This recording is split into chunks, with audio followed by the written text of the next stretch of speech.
Look, cord and everything. It's like an extra prop. While I'm talking, if anyone starts to act up, just lasso, choke, there's silence. Man, greatest sermon ever, and it's recorded, so I'll be in jail instantly. So, this is fun. So we are in week 2 of a series called The Next Right Thing, trying to help you make right choices in times of uncertainty by going back to the basics and looking at the fundamentals of what we believe and what we do as a church. Today there is a prop in the box. So the question is, what is in the box? We will get to that in the middle of the talk. As for right now, every January is a strange season at the gym. I regularly go to the gym, and January is always the funniest month at the gym because it's New Year's resolutions. People decide they want to get back into the shape, so suddenly the gym is packed for about 2 weeks with people that do not know what to do at the gym. And there's all this crazy equipment, and they're like, yeah.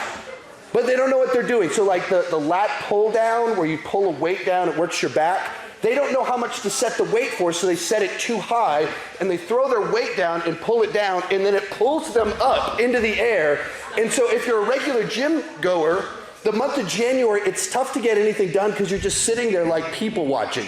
I've thought about playing some videos. I just didn't want to make embarrassing strangers part of my talk.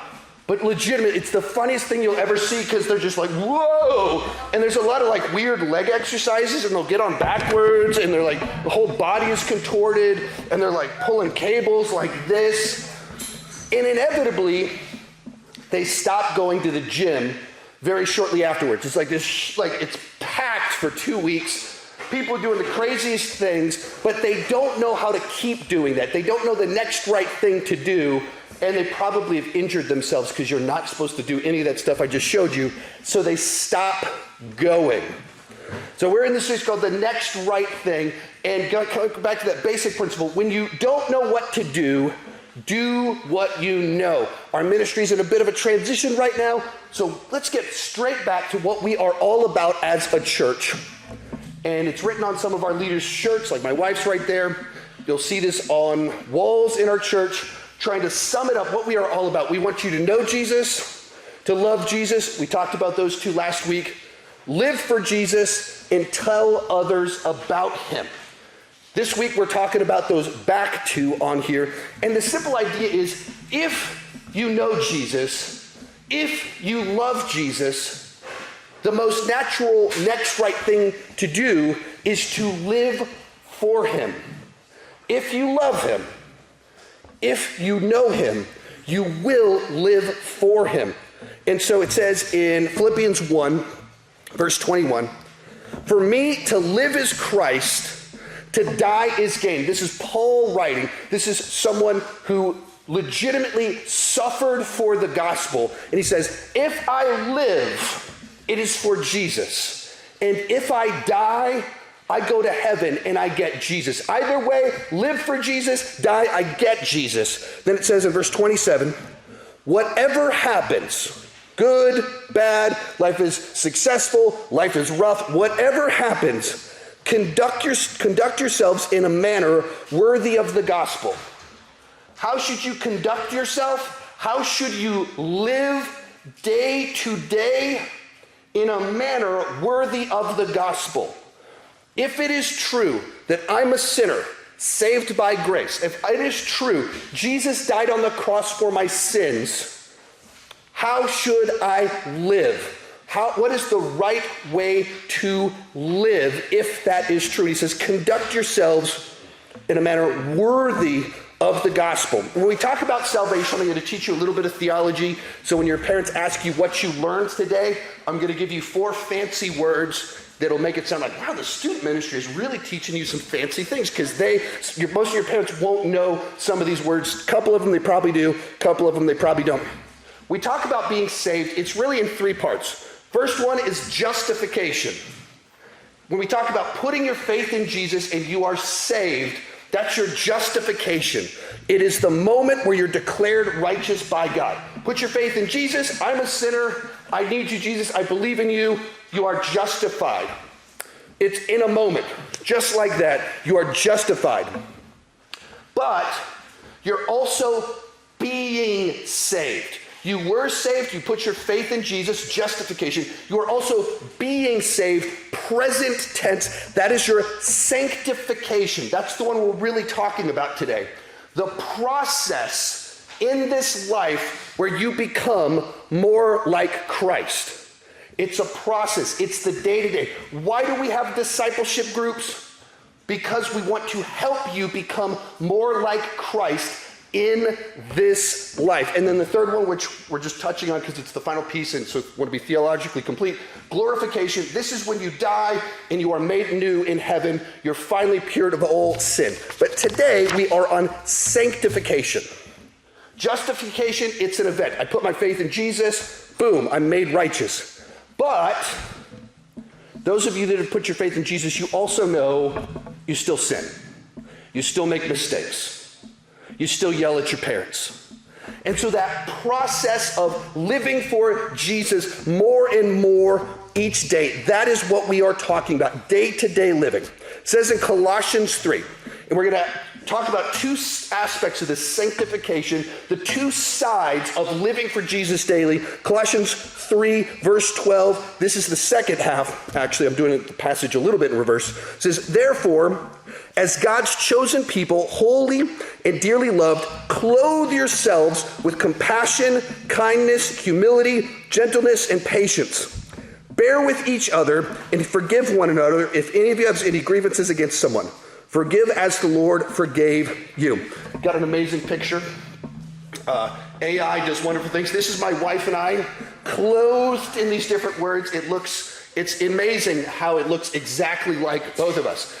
So I told it to create a situation with each of us clothed in 10 different shirts, each wearing these different words, because I wanted to put the stupidest image in your head as I could with this idea of Paul says to clothe yourself. When someone sees you, they should see these specific characteristics. When they see you, they should see compassion, gentleness, kindness. Why do I say this? Because a lot of people that claim to be a Christian, when people see them, they see something different. In popular culture, like Christians are very often perceived of as judgmental. Is that in the passage? Clothe yourself in judgmentalness. No. They're perceived of as angry, pointing the finger, blaming people, too involved in politics. Like when people think of Christians, so often, if they don't go to church, the words that come to mind are not the words in this passage. It's the opposite of these words, is what most people think of when they think of Christians in America. So the whole point of this is those qualities are the ones that we want to grow in you. Our third big word of the day, vivification. Vivification. This is a fun one because it's both an unusual word and you get to learn some theology. It's the idea of moving towards good, bringing to life good things. Or our little illustration, it's kind of like watering a plant. This is almost certainly a plastic plant, so this will not bring life to it. Unless one of you is a wizard. Wizard, we'll see what we can have if it can grow. Wouldn't that be amazing? Like, no one would forget this Sunday. But anyway, vivification, the idea of watering, bringing to life things that make us more like God. So, if we can put our list up on the screen of those words. Which of these words do you need to water in your life? Which one of these words do you need to work on in your life? I'll go through them real quickly. Compassion, concern for the suffering or misfortune of others. Simple little example, when there's a guest in the room, when someone's here for the first time, is your natural inclination to go and say hello and try and include them, or do you just kind of stay with your friends? Do you naturally seek people out in the cafeteria at school to make them feel included and show compassion to someone that might feel uncomfortable? Or do you stick to your friends? Kindness. Are you nice to people? It's a pretty easy one. You probably have a good idea if you're nice to people or if you're not. Do you send encouraging texts to people? When someone's having a bad day, if someone embarrasses themselves, do you view that as an opportunity to roast them? Send them like a tweet, send them a text like mocking them a little bit? Or if you can see that they're actually embarrassed and their feelings are hurt, are you trying to reach out and help them do better? Humility. Do you always have to be right? Do you always have to win the argument? Do you always have to be the center of attention? When people are sitting around telling stories, do you always have to have the one-up story, that you get the best one at the end of it all? You stop and look. Do I naturally try and put myself at the center? Gentleness. Not feeling the need to always clap back, slap back, like have the comeback for everything. When your little sibling is annoying, I know this one happens in my house. When a little sibling is annoying, are you gentle with them, realizing they are a small child, or do you feel the need to put them in their place? When someone frustrates you, how do you respond to them? Or just, are you kind of argumentative? Like when I was your age, I was not humble and I was not gentle. I thought I had the world all figured out despite pretty much still being a complete moron. Back then, I was really, really a moron. But anytime I learned a new thing, I had it all figured out. And so I would argue with people in person in the very earlier version of the internet, always with me correct. And I remember berating someone over theology. And I look back and I go, I had no idea what I was talking about. If she had just reversed it and asked the same questions back at me about what I believed, she could have easily embarrassed me too. But I had no gentleness to me. It was just this proud, aggressive, yeah, I'm right. That's the opposite of what we're supposed to stand for. Patience. Once again, younger siblings, are you patient with them? Forgiving. This is a tough one in our society. We do not have a society that is gracious and forgiving. So you look at the list. Which one of those, just in your brain, or you can write it down on your piece of paper, of these, which one are you usually pretty good at? Which one? Normally a strong point. Flip side, which one do you definitely need to water a little bit? Which one do you know you need to work on? Where when people see you, they definitely don't see that word. He says, clothe yourself. When people see you as a Christian, if you are living for Jesus, they should see these words. Is that the case? Flip side of this, next word, our fourth vocabulary word of the day, mortification. This is a fun one because it's the idea of putting to death. We're not quite on we'll get to our thing soon, a little bit. Mortification, moving away from evil. If vivification is watering the plant for our AI, mortification will be pulling up weeds. No, that's the grass. There we go. Actually, that's right. Go back to the last one, first one. This is vivification. We're planting grass. Look at that. Look how happy we are. It looks exactly like both of us. I'm even wearing the same outfit. So vivification, planting grass. Next one. Mortification, pulling weeds, pulling out the stuff that kills the grass. If you want to live more like Jesus, day to day, it's a process of watering the good things, wrapping yourself, clothing yourself in the good things, and getting rid of the bad stuff. So, Colossians 3, just a few verses before, he says, put to death. Whew. He says it with some punch. Therefore, whatever belongs to your earthly nature, sexual immorality, impurity, lust, evil desires, and greed, which is idolatry. But now also rid yourselves, put to death, rid yourselves of all such things as anger, rage, malice, slander, filthy language from your lips. Do not lie to each other. In this one passage, he goes, If you are a follower of Christ, if you want to conduct yourself in a way worthy of the gospel, clothe yourself in these qualities, water them. This other stuff, get rid of it. Actually, get rid of it and put it to death. That's why we get a fun word, mortification. So we can throw those words up on the screen. Walking through the whole passage, sexual immorality and lust, clicking on those things you shouldn't click on the internet, sending those texts, Snapchats, whatever technology you're on that crosses the line, where you know you shouldn't go with your humor, with your interaction with that other person. Evil desires. It's pretty ominous. Do you have evil desires? When you phrase it that way, it sounds kind of funny, but at the same time, are you wishing for someone else to suffer? Sometimes it's little things. On sports team or whatever, grades, you want someone else to fail so you can pass them. Or you want them to, like, maybe you have like that desire, she just got hurt. If he just got hurt, then I'd get into the number one spot. If you're desiring something bad for someone else, if you desire harm for someone else, that's an evil desire. So do you have those thoughts where you actually want something bad to happen to someone else? Greed. All of us have our natural tendencies towards greed. You're never satisfied with what you have. You always want more. Likewise, something we talked about a month ago, the comparison trap, where we sit around comparing ourselves to other people, and we see what they have, and we want it. We're envious of what someone else has. Because we're doing the comparison game, that's a version of greed. It says that lack of contentment, that always wanting more, that always looking over there and thinking, I'd be happy if I had that. Put it to death. Get rid of it. Idolatry. That's having anything in your life that comes in a priority over Jesus.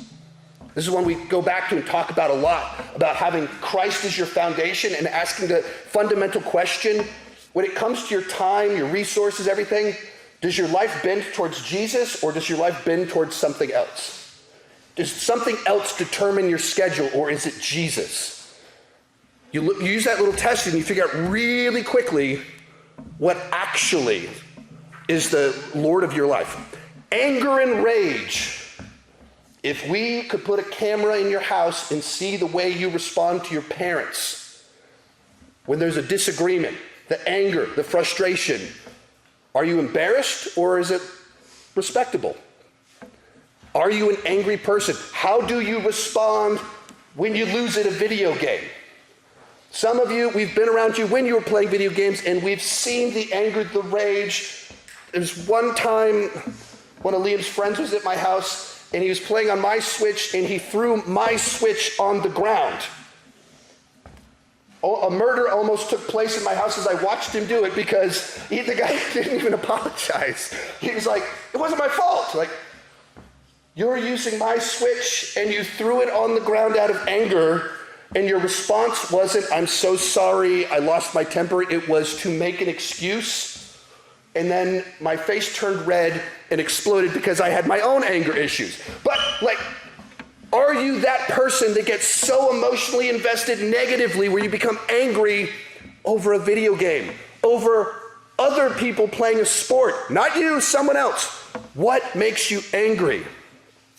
Malice. Talked about this a little bit before, but hoping for bad things to happen to other people.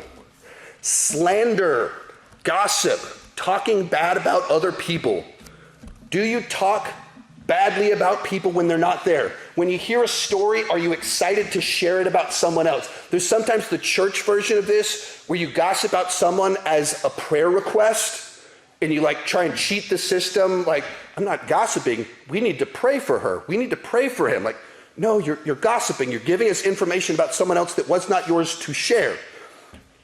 All of those little ways in which we talk about other people behind their back instead of talking to them. It says put it to death. And then filthy language. Do you joke? Do you talk the same way everyone else does? Is your sense of humor the same as everyone else's? If you want to live for Jesus, the way you talk, the way you joke should be different from other people. And then lies. I mean, some of it's pretty obvious. Do you just lie? Do you tell falsehoods? But also, do you pretend to be someone you're not around certain groups of people to fit in? That is a version of a lie. And Matt, if you want to start getting ready with our box, but the thing is, the language that Paul uses here, he uses very strong language. If we can hold off on taking, if you can stay there to remove the box with me. But he uses really strong language to describe what you should do. He doesn't just say, get an accountability partner, which you should have. He doesn't just say, confess it to someone else. He says, put it to death. Jesus actually doubled down on this concept, where he said, and if your right hand causes you to stumble, cut it off and throw it away. It is better for you to lose one part of your body than for your whole body to go burn in hell. He takes it to this really, Jesus took it to a violent place. Paul took it to a violent place. So, this past Sunday, we were watching a TV show as a family, and 3 o'clock rolled around. And suddenly, as soon as the 3 o'clock hit, Liam stands up, my son, stands up barefoot, pops up, and runs out the front door. And just disappears. It was very strange, or it would be very strange, except it's not the first time he's done it. It's like a pretty regular occasion. 3 o'clock on Sundays, he just runs out the front door barefoot to Matt's house. So, he returns not too much later with the item that's in the box. Now, if you're wondering what's in the box, just imagine me as a parent of a 13-year-old boy. If you're thinking, what is the absolute worst item that a grown man and a youth leader could give to a 13-year-old boy, / what would be so unbelievably perfect for a sermon illustration for today? That's what's in the box. So, Matt, if you can help me reveal the contents. So Matt built a working guillotine. If you could help me with my, brought some items. Yes, it has a working blade. Jesus says to cut it off. Paul says to put it to death, so anger.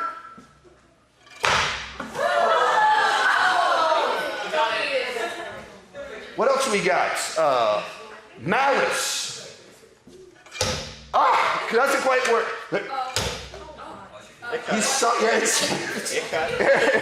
It's almost there. It's just like right at the cusp of breaking, but there we go. Woo! Let's try. I was told acorns work. Do you think it'll work? Let's see what happens. I think an acorn should work. Hold on. Pull it up.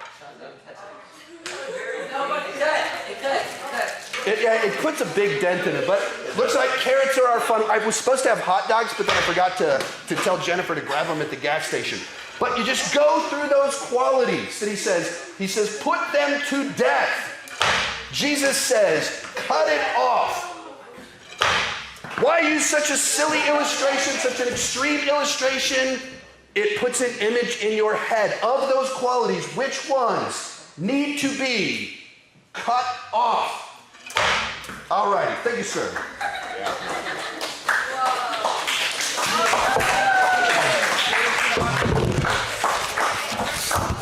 That's not even the last of our ridiculous Matt inventions. The things that he can create in a short window of time is absolutely insane. But if you can put that list of negative words up there again, seriously, you just go through these. You should be clothed in the positive. You should be watering those ones. But sexual immorality, it's not just confess it afterwards. It's kill it. Put it to death. Lust, put it to death. Evil desires, put it to death. Greed, cut it off. Idolatry, cut it off. Anger, rage, malice, slander, filthy language, lies, put them to death.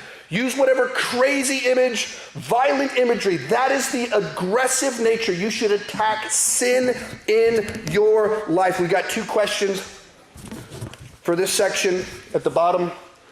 What do you need to water? Of those positive traits, which ones do you need to water? A good quality that is not the way it's supposed to be in your life. The other one, what do you need to kill? Not who do you need to kill. That would be a very different sermon that would get me in a lot of trouble. What? Which of those qualities do you need to kill, put to death?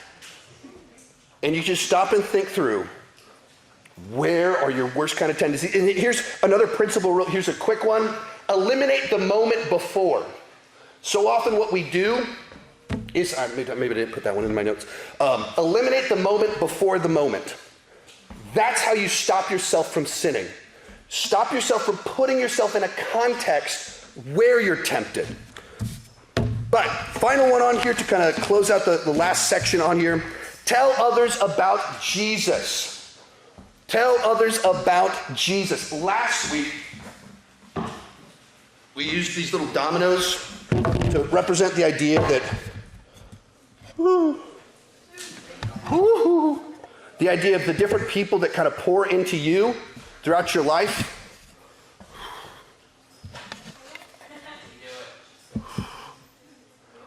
And we talked about D group leaders, and your C group leader in middle school, D group leader now, maybe a parent, and you have different people that kind of pour into your life at different times. Here's the deal. You're not meant to be the last domino, though. You're not the end.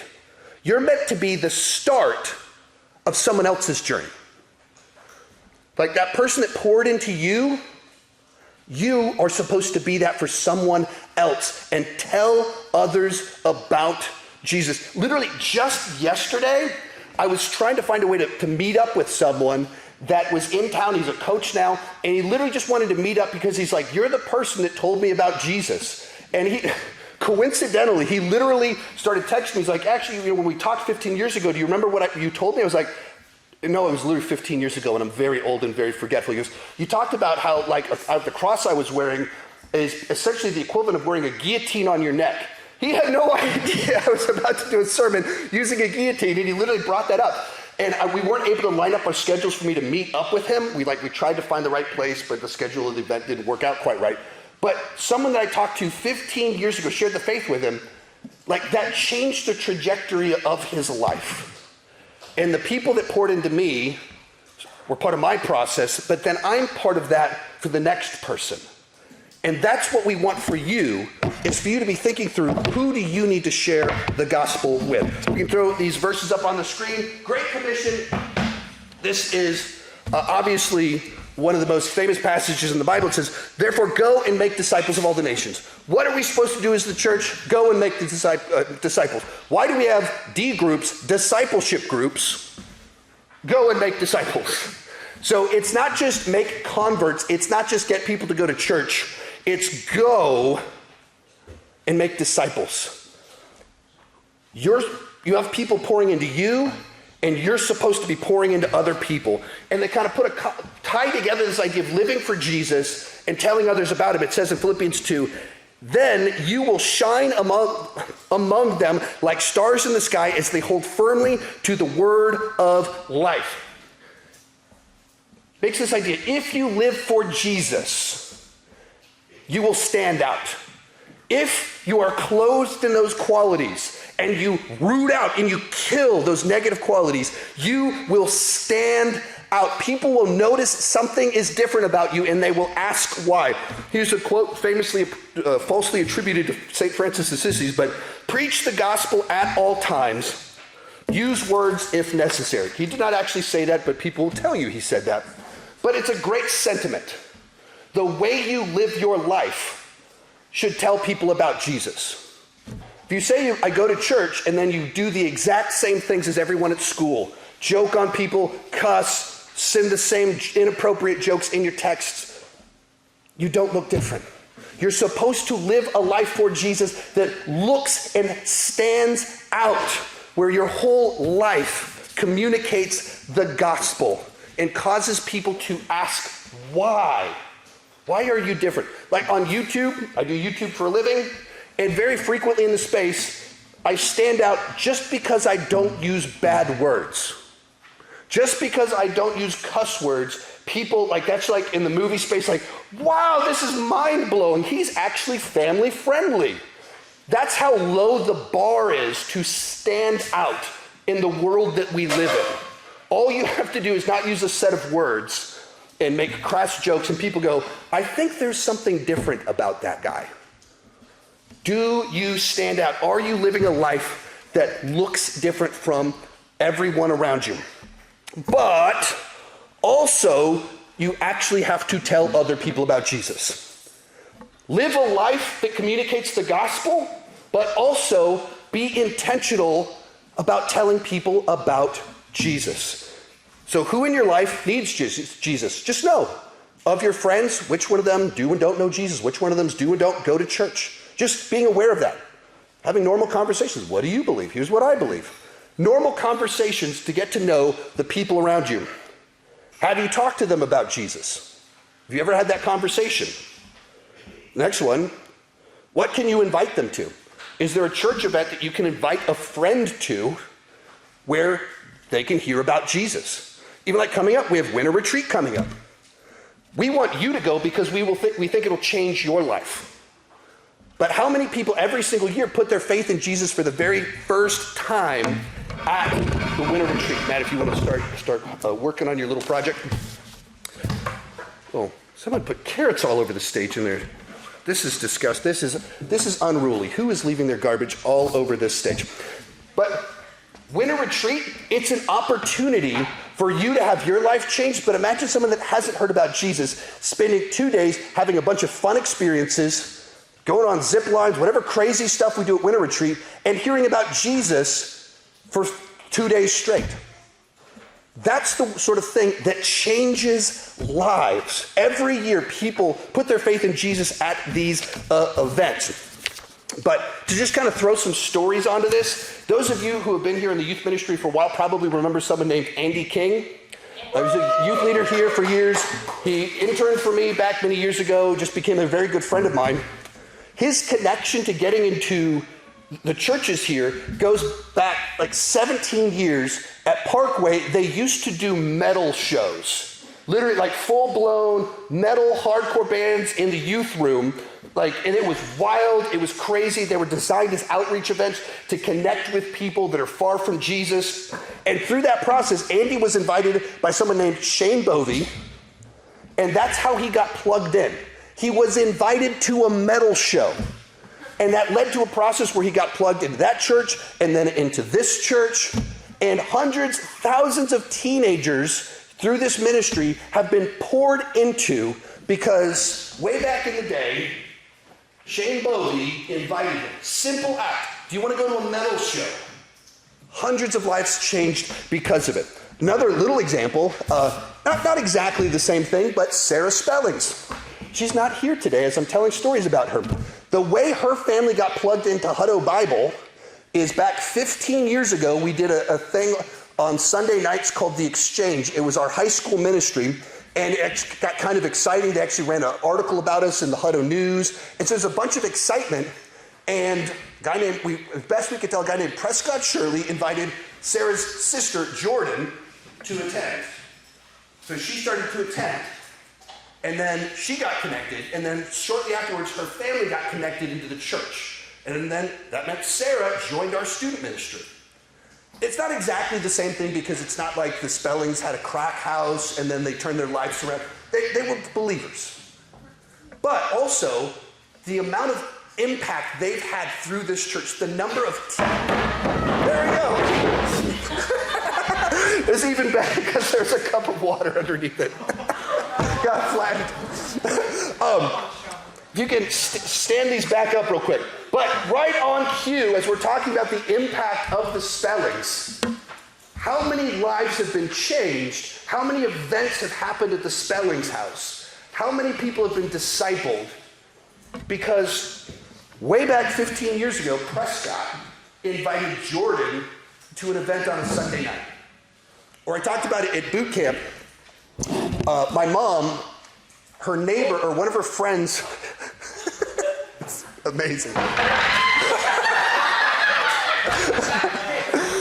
I don't even know how that happened. All right. Almost to it. So if you'll trigger this one. Jeff, if you want to get in place to do the wide shot, we're going to do it from... Okay. All right, okay. I'm not moving. Told this at boot camp, but my mom grew up not really going to church, not believing in Jesus. She lived in Singapore for a little bit, and she had a friend of hers that she was debating politics with. And somewhere in there, her friend was like, politics isn't the piece that really matters here. What you really need is Jesus. This is 45 years ago. Tells my mom that she needs Jesus. My mom puts her faith in Jesus. 45 years ago in Singapore. All these years later, thousands of people through her ministry have been impacted at Parkway and other churches that she's been at. And then through my ministry, you're hearing right now me preach because 45 years ago, her neighbor told her about Jesus. All of that leading to, I've shared the gospel on my YouTube channel where tens of thousands of people have heard about Jesus. And one small act of faithfulness had massive impact decades later. Why do we say all of this? Your small acts of faithfulness, that invitation, that conversation can lead to eternal impacts and matter.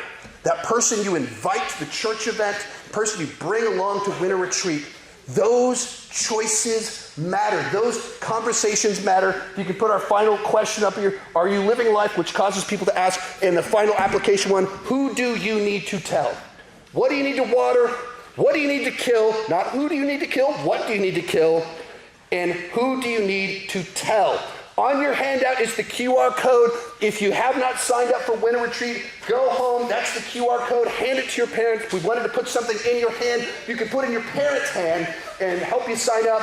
You are dismissed.